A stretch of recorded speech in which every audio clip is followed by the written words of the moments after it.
Hey, welcome back. This is Chris with WNC Pressure Washing. We're going to do a house wash on this house today.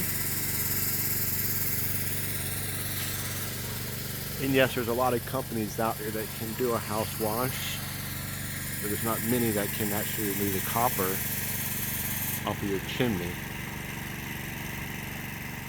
Okay, we're going to go check out this copper removal we did on this chimney.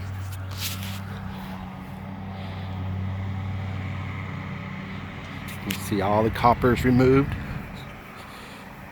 without any damage to the stucco. If you have a copper or rust stain on your house, call the professionals, we can remove them.